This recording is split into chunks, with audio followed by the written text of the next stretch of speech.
So I've been talking about Colfenor the Last U that I built. This is a budget deck. It's roughly $50 right now for all of the individual cards on TCG Player.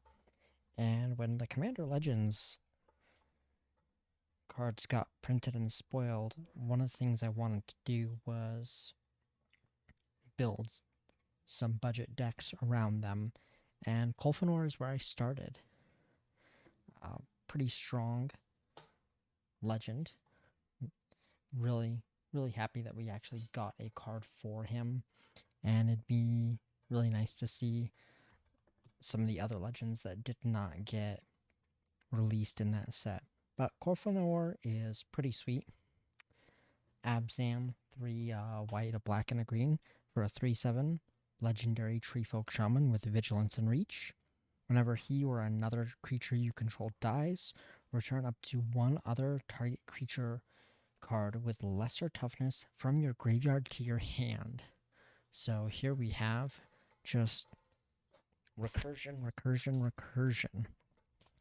And I wanted to build about a 4 or a 5, maybe a 6 on the power scale deck that was aiming for the long game and really attempting to fight and grind out in a match. And this is what I built. So let's take a start. And I think one of the bigger portions of any deck that you start in is the ramp. So we'll just set Colfenor off here up to the side, and we'll see if my giant hands block him out of the view. Let's set him over here. There we go. So I started off with Veteran Explorer.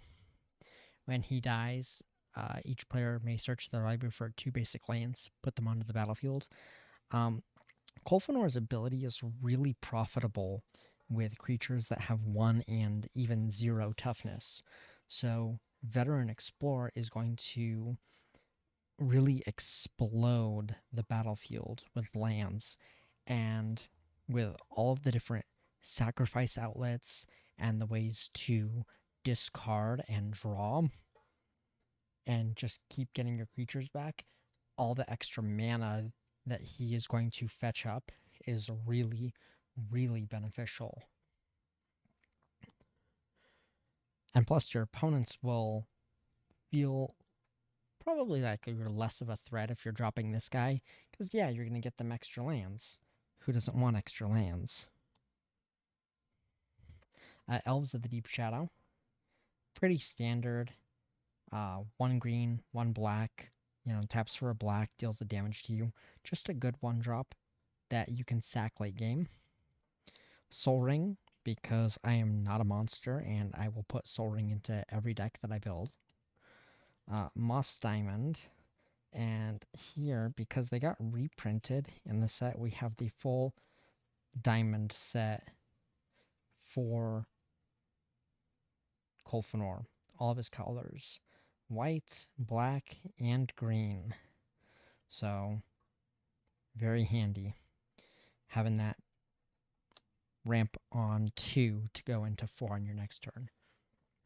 Another card here, one of the little lesser known ramp cards from Amonkhet, Channeler Initiate. It enters the battlefield, you put 3 -1/-1 counters on a creature you control. So him being a 3/4, you can just dump him on him, he'll be a 0/1. But you can tap and remove a -1/-1 counter from him to add mana to your pool. So early game, he's the ramp that you need to get up to your big spells. Late game, when he dies, he's a 3/4, so he's going to get back something with 3 or less toughness from your graveyard. So pretty useful here. Beastcaller Savant, 1/1 haste. Not necessarily the best creature, but the fact that it has haste is pretty useful, although it can only be used to cast other creature spells. Commander Sphere.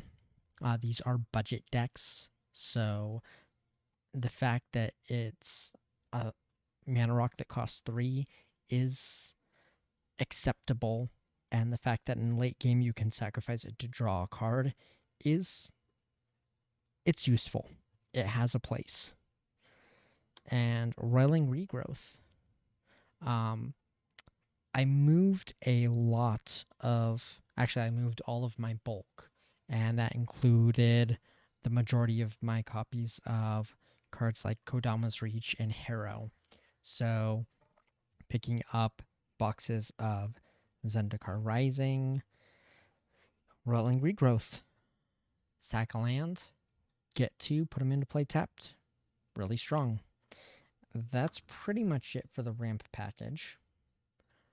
Wanted to keep it pretty low to the ground, pretty cheap. You don't want ramp that's generally super expensive. So now let's move on to removal. Bounty Agent, 1 and a white for a 2/2 human soldier with vigilance. You can tap him and sacrifice him to destroy a legendary permanent that's an artifact, creature, or enchantment.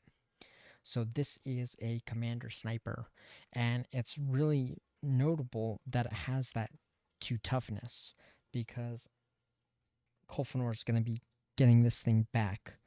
And when it dies, it's going to trigger Colfenor and get back something with 1 or 0 toughness. So, pretty good. It can just sit on the battlefield and threaten to nuke someone's commander when they play it. Walk the Plank, pretty standard. 2 black to nuke a non-merfolk, and in commander, that's like 99% of creatures. Sorry, merfolk players. I do love merfolk. Merfolk was one of the first decks I started playing when I got into the game, and boy, are they amazing. But while they're good in commander, I don't see them very often. Death Grasp. All of that extra mana you're going to have built up from your Veteran Explorer and all of that extra ramp. Death Grasp is just a good X spell to shoot a creature or shoot a player, so you can finish someone off if they're at 4, 5, 6 life. And it has that nice little benefit of gaining you the life that you cost them. Hero's Downfall. Instant speed. Destroy a creature or a planeswalker. Just one of the best removal spells printed. It's really, really so good. It's surprising that it's in a budget deck with how cheap it is. There has been better stuff printed in the recent years, but still, when it was originally came out back in 2013. Wow, that feels like so long. Man. When it came out originally in 2013, this card was just a bombshell. Rex Age. Notable 1 toughness, so anything with your 2 toughness or above that dies is going to get Rex Age back. And it's an ETB, so it comes in, does what you need it to do, and you can sacrifice it later and not even feel bad about it. Knight of Ottoman gives you some variance. Gaining some life is useful. Putting the counters on it, making it a 3-drop to get back something that is a 2 toughness or less is useful. And sometimes the life gain. Sometimes you just need life gain. Gaze of Granite. Here we have a board wipe. And this is going to wipe away each non-land permanent with a converted mana cost X or less. This is actually pretty useful, because if you cast this for 5, you're wiping a good chunk of the board, and you can keep out Colfenor, and the death triggers are going to let you get stuff back from your graveyard, so it doesn't put you too far behind. Mortify, pretty standard. Instant speed removal, destroying a creature or an enchantment. Solid card. Utter End. 1 more mana expensive than Mortify, but it will hit anything but lands. So the artifact, that planeswalker, that Mortify won't kill, Utter End will get rid of it. Archon of Justice, and this card is a fun one. Fits really well into the Colfenor recursion theme. For toughness, but it is a 4/4 flying Archon for 5 mana, and when it's put into a graveyard from play, you remove a permanent from the game. So in Colfenor, this is going to be repeatable removal, which is phenomenal. Because when it dies, you're going to get back something with 3 but or less. So abuse it, love it. Dune Blast. Choose one creature, nuke the rest. As you imagine, the one creature we're going to be keeping is Colfenor around.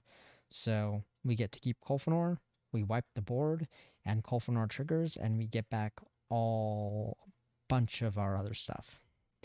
And Illuminate Primordial, 7 but, 7 mana, but 4 power with Vigilance, and when it enters the battlefield, you get to exile 1 target creature for each opponent, and that player gains life equal to its power. That's not bad. It's a 7 but, so it's going to be hard to get back with Colfenor, but it's going to trigger and get back almost anything from your graveyard. So pretty good for ramp and removal. Let's get into the card draw here. We have Wall of Blossoms. ETBs draws a card. Has a 4 on the butt. So you can get back quite a bit with it. Painful Truce. I'm going to put this in any budget deck that has black and 2 other colors, because paying 3 mana, drawing 3 cards, losing 3 life is phenomenal. Painful Truce is really great. You just have to make sure you have all 3 colors, because it is Converge. So, but stellar card. I actually have a pile of these set aside to go into other decks that I plan to build. Runic Armasaur. Now, this isn't necessarily card draw, but your opponents are going to be activating abilities of creatures and lands that aren't mana abilities. And this will let you draw maybe 3, 5, maybe 6 cards in a game. So that's not bad. It is a 2/5 for only 3 mana. So with a 5 in its toughness, it dies. It's going to get back that Archon that's going to die and exile something. So pretty relevant. Grim Haruspex. If you noticed, I said we would have a lot of creatures dying here, and that's where the Haruspex comes into play. Because whenever a non-token creature you control dies, you draw a card. Doesn't matter how it died. You can sacrifice it. It can die in combat. But this guy is just going to keep your hand full. Smothering Abomination. So he is a sacrifice outlet. Unfortunately, it's only at the beginning of your upkeep. So you can't use this as a repeatable sacrifice. But whenever you do sacrifice a creature, you will get to draw. And it's a flyer, which is relevant. Disciple of Bolus. Another sacrifice outlet. And stapled to that sacrifice is a bit of life gain and card draw. Now, what matters here is Disciple cares about the creature's power. And there's not a ton of creatures in this deck with a high power. But he's a 2/1. That 1 toughness, you're going to be able to get him back and get him back and get him back. And he's just going to keep repeatedly sacrificing things to keep drawing you cards. Moldervine Reclamation. Whenever a creature you control dies, you gain life and draw a card. Powerful enchantment. Sticks around. Going to be a little harder to kill than some of your creatures. And it's going to buffer your life total and keep your hand full. Infernal Offering. Choose an opponent. You and that player each sacrifice a creature. Each player who sacrificed a creature this way draws 2 cards. Choose an opponent. return a creature card from your graveyard to the battlefield. Then that player returns a creature card from his or her graveyard to the battlefield. So here we have card draw, but we also have recursion. For 5 mana, this is pretty solid. You're going to be putting creatures into your graveyard. You're going to want to be keeping your hands full. And you're going to be wanting to sacrifice creatures to trigger and get back other stuff from your graveyard. So this card does a lot of what you want in Colfenor. So, pretty good card. Fits into the budget. Going back to recursion, we have Budget Eternal Witness, also known as Den Protector. He takes a bit more to set up because you have to morph him and then megamorph him, but he is a 2/1. So once he is morphed, he is dead in your graveyard. He's going to be really easy to get back. So yeah, it's gonna be good. You're gonna find a lot of utility out of this guy. Getting back all of the creatures that you're gonna have a hard time recurring because of their high toughness. So pretty valuable. Obsidat's Aid, another good recursion. Return target permanent from your graveyard to the battlefield for only 5 mana. 3 black and white. So getting anything back is pretty good when you're dumping a ton of stuff into your graveyard, sacrificing it. And here we have a double-sided Find and Finality. So this card is recursion, but it's also a pseudo board wipe. I don't like -2 power and toughness effects in Commander, unless they are absurdly high, like Black Sun Zenith for 10. Because being a battleship format, -4/-4 isn't going to kill everything. That's going to leave their most terrifying thing on the battlefield. But Find is a cheap way to get a couple creatures back. And Finality is a good way to get rid of a swarm of tokens. So it does have a home. Next, we need a way to get stuff into the graveyard to get it back. We're going to start off here with Lotless Troll. Now, he's just a black and a green for a 2/1 with trample. But you can discard a creature to put a counter on him, and you can play a black to regenerate him. So he's going to be harder to remove, and you can discard creatures that you want to get back to make him bigger. Satyr Wayfinder, 1 and a green. When he enters the battlefield, reveal the top 4 cards of your library. You get to put a land from among them into your graveyard. A land from among them into your hands. The rest go to the graveyard. And he's a 1/1. So he's going to be coming back quite regularly, getting you lands and stocking your graveyard with those bigger creatures and filling that up so that when things do die, you can just pull them right on back. Jade Light Ranger fills a similar role. It explores and explores again on ETB. So realistically, he's going to put some lands into your hands, or he's going to be a 4/3 that lets you put cards into your graveyard. Being a 4/3 when he dies, he'll get back anything that's 2 toughness or less. And being in the graveyard, he has 1 toughness. So anything with 2 toughness that dies will be able to snag him. Rotting Regisaur. At the beginning of your upkeep, discard a card, and he's a 7/6 for 3. he puts stuff in your graveyard. He's got a giant butt. Like the flavor text says, now that's a zombie.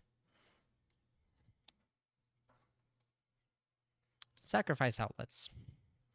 Taking stuff from the battlefield and getting rid of it. Priest of the Forgotten Gods is the first card I put in here.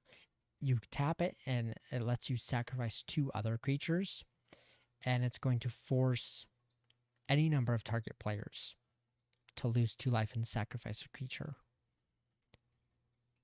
What's notable here is you could target yourself, but you don't have to.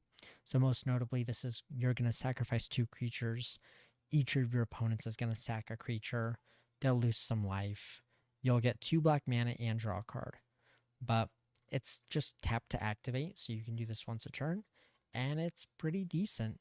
Sack 2 creatures, trigger Colfenor twice, and get 2 creatures back. Pretty useful. Especially with that 2 extra black mana to have to cast them. Rite of Bells and Lock. This is a fun one. It takes a little while to get set up, but the third part of the saga makes you a 6/6 demon with flying and trample. And then at the beginning of your upkeep, you sacrifice another creature. If you can't, the demon deals 6 damage to you. Well, you're going to have stuff to sacrifice. And Rite of Bells and Lock even makes 4 0/1s over its course on the battlefield that you can sacrifice to it. But the point is having a 6/6 in the air is going to do quite a bit of work. Especially just being able to keep sacrificing stuff and keeping that loop going. Demon of Catastrophes. Same said for this demon as with the other, except you don't have to sacrifice every upkeep to him. You just sacrifice when you cast him. 6/6 Flying Trample for 4 mana. Zathra Demon. This one functions also quite similarly to the Rite of Bells and Lock Demon. 6 mana for a 7/7 with Flying and Trample. At the beginning of your upkeep, sacrifice a creature other than the Zathra Demon. Then each opponent loses life equal to the sacrificed creature's power. If you can't sacrifice a creature, tap Zathra Demon and you lose 7 life. So on top of sacrificing a creature, you're going to be dealing some damage to your opponents. Now, it might not be a ton, but if he stays on the battlefield, hitting for 7 in the air, and even sacrificing that has 3, 4, or 5 power, that's going to add up. Fell Shepherd. Whenever Fell Shepherd deals combat damage to a player, you may return to your hand all creature cards that were put into your graveyard from the battlefield this turn. You can pay a black to sacrifice another creature and give a target creature -2/-2 until the end of the turn. And it's an 8/6. Pretty phenomenal avatar.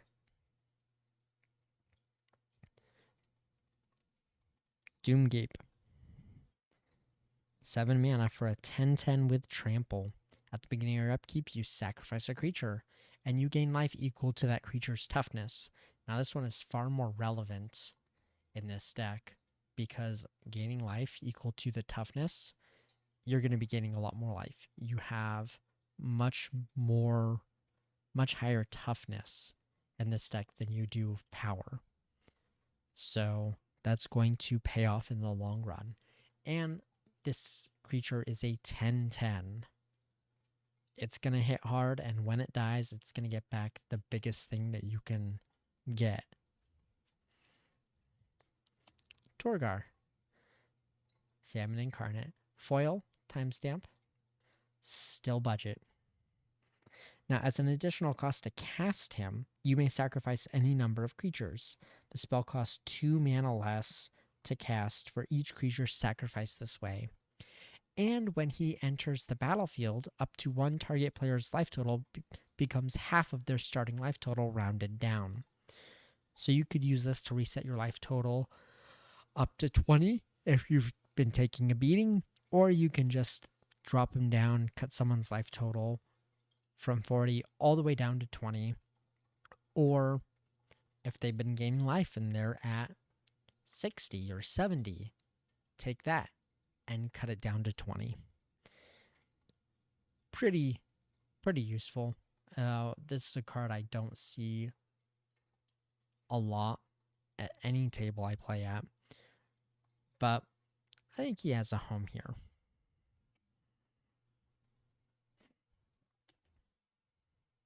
So I've been talking a lot about sacrificing creatures and getting things back. And while there were quite a few creatures I went through in the previous stack, let's go some of the other creatures in this stack.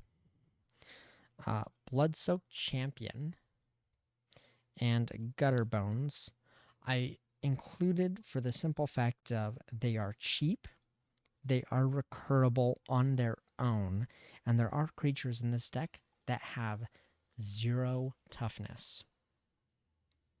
And them being able to get those cards back is quite relevant. So, cheap bodies that hit the board early or can be sacked pretty easily and recurred, so you're not suffering from sacrificing the majority of your creatures.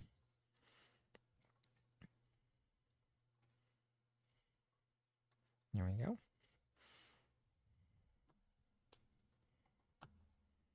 Next on the list, we have Hornet Nest. Now, this is going to provide some early defense. It's a 0/2, so you will be able to get it back with anything that's 3 or higher.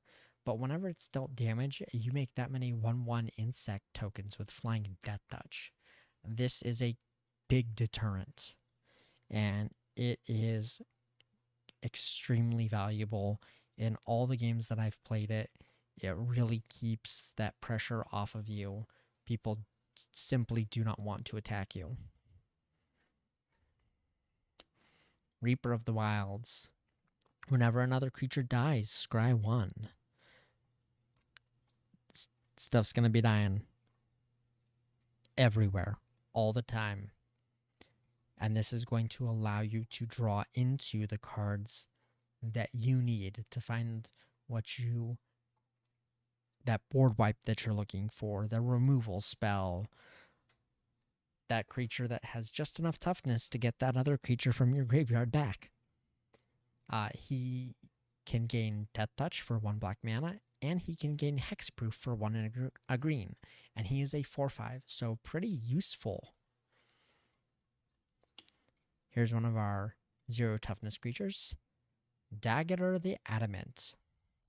This could be a secret commander for this deck if you wanted. So it costs 4. It's a 0/0 with Vigilance, but it enters the battlefield with 4/1/1 counters, and you can pay 3 mana to move the counters from one target creature onto a second target creature. 1/1 counters is a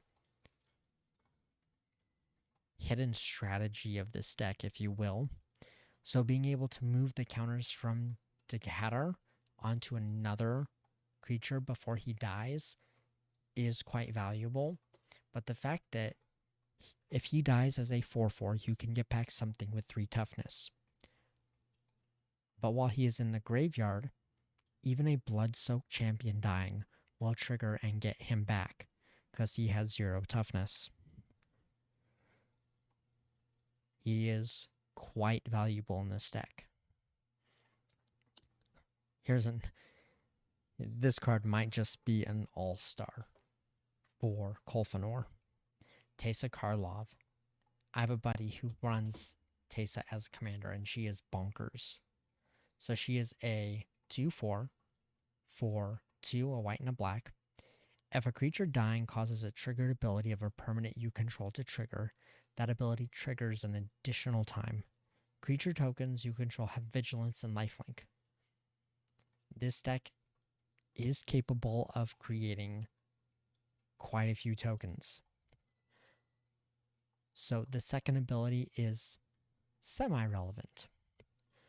But that first ability of double triggering Colfenor whenever a creature dies, of double triggering your Archon, of double triggering your Veteran Explorer, all of these things that are going to trigger twice when they die, she is going to make them disgusting.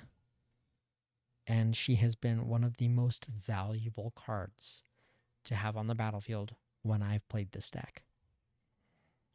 Seraph of the Scales. This was a card I really enjoyed when it was in Standard, and it was a card I really tried to make work. Unfortunately, it didn't. But she has a home here. A 4/3 for 2, a white and a black, with flying, which flying in Commanders, you have to have it. Someone out there's just going to run you over with dragons or flying slivers, or they'll run you over with something in the air. Other angels, birds, drakes. Stuff is everywhere. Pay 1 white, give it vigilance until end of turn. Pay a black, give it death touch until end of turn. But it also has afterlife of 2, so when the Seraph dies, you'll make 2 1/1s that are white and black tokens with flying. Part of the subtle token sub-theme I mentioned earlier. Siege Rhino. I remember playing this guy in Standard. 5 butt. ETBs. Each opponent loses 3 life, you gain 3 life. Drain on a beat stick. 4/5 with trample. And you can recur him. And he's going to get back most of the stuff in this deck with 5 toughness.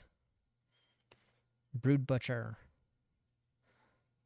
3, a black and a green for a 3/3. Eldrazi Drone.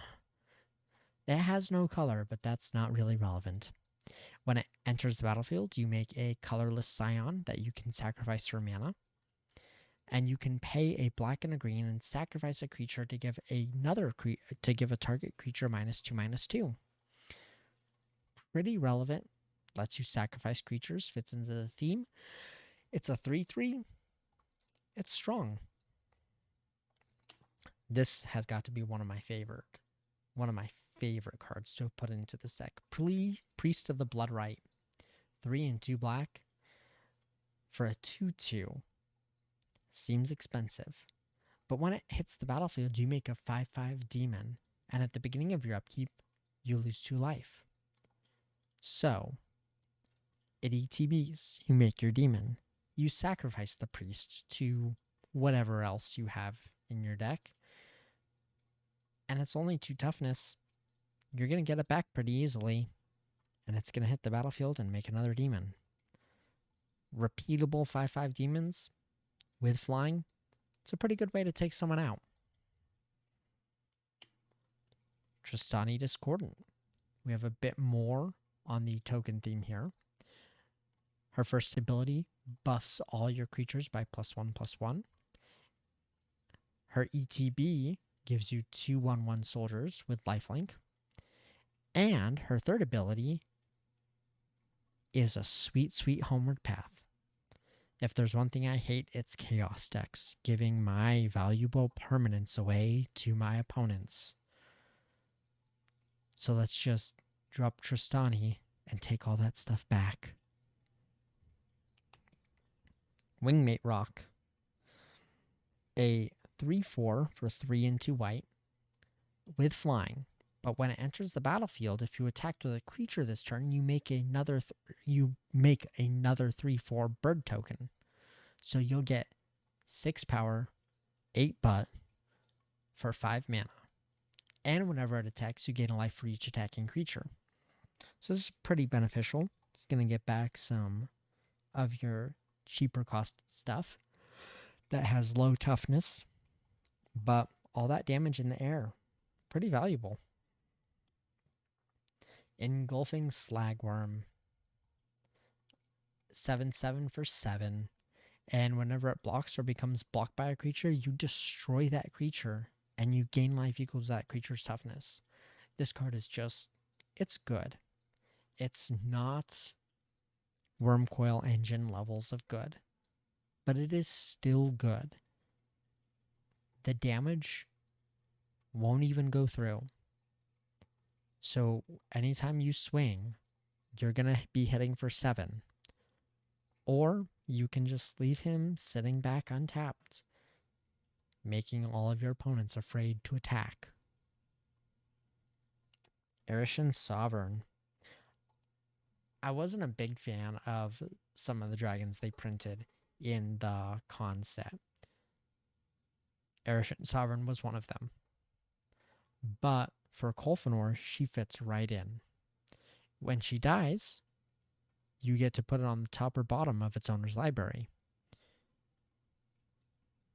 But it's a 6/6, so when it dies, you're going to get back something from your graveyard with 5 or less toughness, and you're going to put the Erishan Sovereign back on top of your library.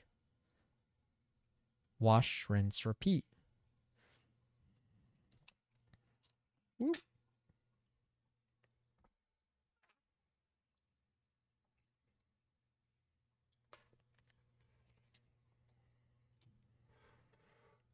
Last but not least, we have another 0/0. Phantom Nishoba. It's kind of dirty. Note these cards are not sleeved. It's a budget deck. Phantom Nishoba. Yes. 7 mana for a 0/0 with trample. When it comes into play, you put 7 1/1 counters on it. And when it deals damage, you gain that much life. If damage would be dealt to the Nishoba, prevent the damage and remove a counter from it. So this card is going to keep coming back and gaining you life and continue to be a thorn in your opponent's sides. You can discard it early and you can get it back quite easily when Colfenor hits the battlefield by simply sacrificing something with 1 toughness. Pretty easy to get back. And it's going to hit the field in the late game and it's going to wreck house. Pretty pleased to see how it's performed for me in the past. We're getting to the end here.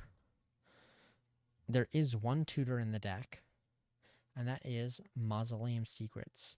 Because we're putting so many creatures into our graveyard, Mausoleum Secrets seems like a very good budget fit for a tutor.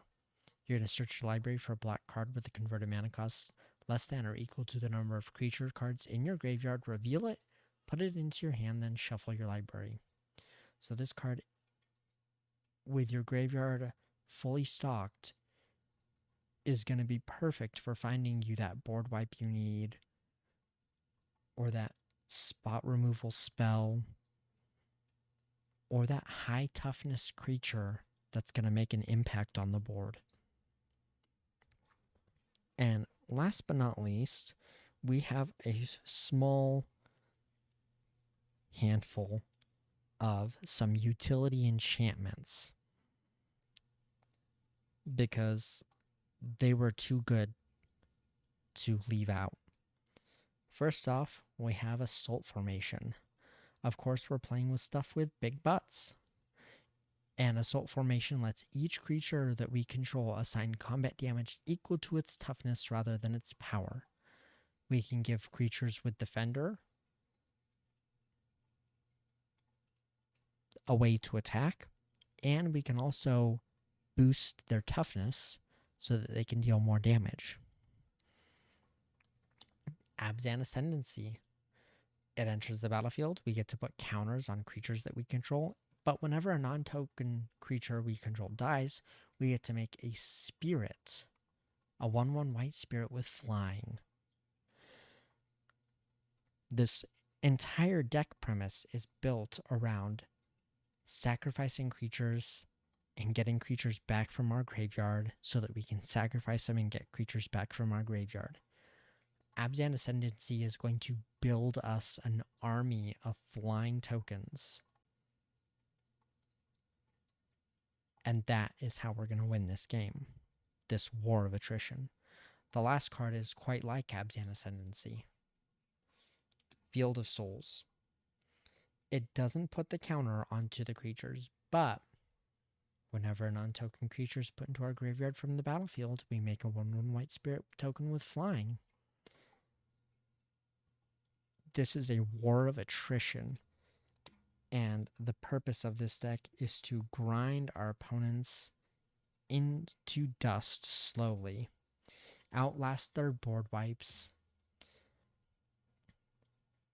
outlast anything that they can possibly do.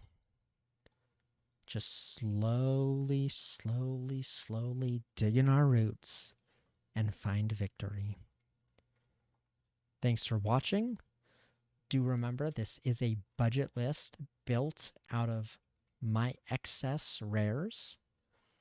So while I appreciate any comments or suggestions, keep in mind, I may not have those cards. Thank you all, and have a great day.